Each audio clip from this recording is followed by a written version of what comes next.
Wife husband మధ్యన గొడవలు అనేవి సహజం. సో ఆ గొడవలు డివోర్స్ దాకా పోకుండా ఒకవేళ వాటి ప్రభావము పిల్లల మీద చూపకుండా ఉండాలంటే ఏం చేస్తే బాగుంటుంది అంటారు?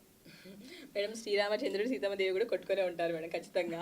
కాకపోతే వాళ్ళు సాల్వ్ చేసుకున్నారు. సో నిజంగానే ఫైటింగ్ ని సాల్వ్ చేసుకోవడం చాలా ఇంపార్టెంట్ రిలేషన్షిప్. ఫైటింగ్స్ రాకుండా ఉండదు అనేది అబద్ధం. అవును, చెప్పాను కదా, శ్రీకృష్ణుడికి 8 భార్యలు కొట్టుకున్నారు అందరూ కదా. సో సేమ్ అలానే but he handle very well. So అలానే సో మనకి ఫైట్ వచ్చినప్పుడు మనం ఎలా సాల్వ్ చేసుకుంటాం అన్నది ఇంపార్టెంట్. అది పిల్లల మీద ఎఫెక్ట్ చూపించకుండా ఉండాలి. అదే యాక్చువల్గా గొడవ జరిగినప్పుడు అబ్బాయి ఏమనుకుంటాడంటే సో ఇప్పుడు ఈ గందరగోళంలోను ఈ కోపంలోను ఎందుకులే అని బయటకు వెళ్ళిపోతాడు. అమ్మాయిని ఇంట్లో వదిలేసి వెళ్ళిపోతాడు. అమ్మాయికి ఏంటి అంటే గొడవ జరిగింది కదా ఇప్పటికిప్పుడు తేలిపోవాలని ఉంటుంది సాధారణంగా. కానీ ఏమవుతుంది, ఆ ఫ్రస్ట్రేషన్ అమ్మాయిలనే క్యారీ చేస్తుంది. ఈ అబ్బాయి బయటకు వెళ్ళిపోతాడు, రిలాక్స్ లోపలికి వచ్చాడు. రిలాక్స్ అంటే బయటకు వెళ్ళడం వల్ల ఆటోమేటిక్గా మైండ్ రిలాక్స్ అయిపోతుంది, వచ్చేస్తాడు. But she's carrying the problem. So ఇతను వచ్చి నార్మల్ గా మాట్లాడతాడు, అంటే ఏ గొడవ జరిగినట్టు మాట్లాడతాడు. అప్పుడు ఏమవుతుంది, అగ్గి మీదుగా కొంచెం పెట్రోల్ పోసినట్టు ఇంకా కోపం వచ్చేస్తుంది. సో అంటే ఏంటి, ఇక్కడ అబ్బాయికి ప్రేమ లేదని కాదు, గొడవ జరగలేదని కాదు, but treating is different. So దీనికి ఒక చిన్న ఎగ్జాంపుల్ చూపిస్తాను. ఓసారి ఇలా పట్టుకోండి. ఓకే, ఇది నార్మల్ గా ఉన్న wife and husband madam. So దీంట్లో ఈ గొడవ జరిగింది, చాలా ఘోరంగా జరిగింది.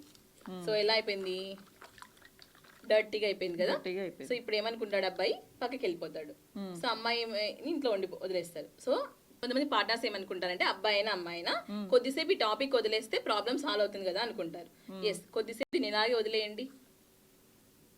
ఏమైంది, డట్ అంతా కిందికి వెళ్ళిపోయింది. డట్ ఎంత కిందికి వెళ్ళింది, పైకి నార్మల్ వాటర్. ఇంకా కొద్దిసేపు వదిలేస్తే ఈ డర్టీ కూడా కిందికి వచ్చేస్తుంది, క్లియర్ అవుతుంది. కానీ కొద్దిసేపు తర్వాత ఈ వాటర్ యూజ్ చేయాలి మనం కదా. లేదనుకోండి ఎప్పుడు ఇలానే ఉంటే ఏమవుతుంది, ఈ వాటర్ డర్టీగానే ఉండిపోతుంది. అవును. సో కానీ ఇక్కడ చేసే ప్రాబ్లం ఏంటి అంటే బయటికి వెళ్ళి రావడం వల్ల రిలాక్స్ అయింది పర్సన్, ప్రాబ్లం కాదు. ప్రాబ్లం అక్కడ సాల్వ్ అవ్వలేదు, ఓకేనా. సో ఏంటి, ఇక్కడ ఒక పార్ట్నర్ ఆల్రెడీ ప్రాబ్లం క్యారీ చేస్తున్నారు. సో ఇది యూజ్ చేయొచ్చా మనం తాగడానికి, గ్లాస్ ని చేయలేము కదా. ఎప్పుడు యూజ్ చేయగలం మనము, ఈ నీళ్ళని చెట్లకు పోసేసిన తర్వాత ఈ గ్లాస్ ని క్లీన్ చేసిన తర్వాత మాత్రమే దీన్ని యూజ్ చేయగలం తాగడానికి కదా. సేమ్ అలానే పార్ట్నర్లు ఎవరైతే ఆ ఫైట్ యొక్క ఎమోషన్ క్యారీ చేస్తున్నారో వాళ్ళది క్లియర్ అయిపోయేంత వరకు సో వీళ్ళిద్దరి మధ్య బాండింగ్ ప్రాపర్ గా ఉండదు. సో పిల్లల కోసమో సొసైటీ కోసమో అప్పటి కోసమో కలిసి ఉంటారు తప్పించి మళ్ళీ నెక్స్ట్ టైం గొడవ జరుగుతుంది. సో ఆల్రెడీ ప్రీవియస్ ఎమోషన్ అలానే ఉండిపోయింది, ప్రీవియస్ ఫైటింగ్ సాల్వ్ అవ్వలేదు, అలానే ఉంది, ఆ ఎమోషన్ అలానే ఉండిపోయింది. ఇప్పుడు ఇంకొక ఫైట్ జరిగింది. ఇప్పుడు పార్ట్నర్ ఏం చేశాడు, మాట్లాడకుండా బయటకు వెళ్ళిపోయాడు, ఓకేనా. So first one second one అలానే ఇప్పుడు చూడండి ఎంత డర్టీగా ఉందో. ఇది రావడానికి చాలా టైం పడుతుంది మరి, ఓకేనా. మళ్ళా వచ్చాడు, మళ్ళా ఆ ప్రాబ్లమ్ ని వదిలేశాడు. అదేమనుకున్నాడు, సైలెంట్ గా ఉండడం వల్ల ప్రాబ్లం వెళ్ళిపోయింది అనుకున్నాడు, కానీ అలానే ఉంది, అది సొల్యూషన్ అనేది రాలేదు, ఓకేనా. నెక్స్ట్ మళ్ళీ గొడవ అయింది, ఈసారి ఇంకా పెద్దగా అవుతుంది. ఎందుకు చెప్పండి, ఆల్రెడీ టూ ఎమోషన్స్ యాడ్ అయి ఉన్నాయి. సో 2 ప్రాబ్లమ్స్ సాల్వ్ అవ్వలేదు కాబట్టి ఈ ఎమోషన్ అంతా ఈ గొడవ మీద పడుతుంది కాబట్టి ఇంకా డర్టీ అయిపోతుంది వాటర్ కదా. సో అప్పుడు ఏమవుతుంది, ఇది అస్సలు పనికి రాకుండా పోతుంది. వాటర్ కావచ్చు, గ్లాసే పనికి రాకుండా పోతుంది. సేమ్ అలానే వైఫ్ అండ్ హస్బెండ్ అనే వాళ్ళు ప్రాబ్లం వచ్చినప్పుడు దాన్ని సాల్వ్ చేసుకోకుండా ఎప్పుడైతే దానికి యాడ్ చేసుకుంటూ పోతుంటారో అది వీళ్ళిద్దరి మధ్య ఒక బ్రిడ్జ్ లాగా ఏర్పడిపోతుంది. ఈ బ్రిడ్జ్ ఎవరికి కనిపించదు, వైఫ్ కి హస్బెండ్ కి మాత్రమే కనిపిస్తుంది. ఈ ఎఫెక్ట్ పిల్లల మీద చూపిస్తారు తప్పకుండా.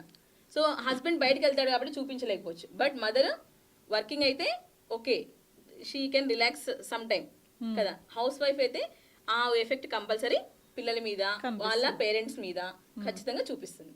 అంటే బయటకు వెళ్ళడం తప్ప అనొచ్చు, కాదు, బయటకు వెళ్ళొచ్చిన తర్వాత కూడా మీరు కూల్ అయి ఉంటారు కాబట్టి సో ఆ ప్రాబ్లం సాల్వ్ చేసుకోవాలి. మన ఉద్దేశం వేరు, తన ఉద్దేశం వేరే, కూర్చొని మాట్లాడుకుంటే మంచిది, క్లియర్ చేసుకోవాలి తప్పకుండా. ఇంకా ఇక్కడ ఏంటంటే మేడం, ఒక ప్రాబ్లమ్ ని క్లియర్ చేసేటప్పుడు ఏం చేస్తారంటే అబ్బాయినా అమ్మాయినా ప్రీవియస్ ప్రాబ్లమ్ ని కనెక్ట్ చేస్తారు.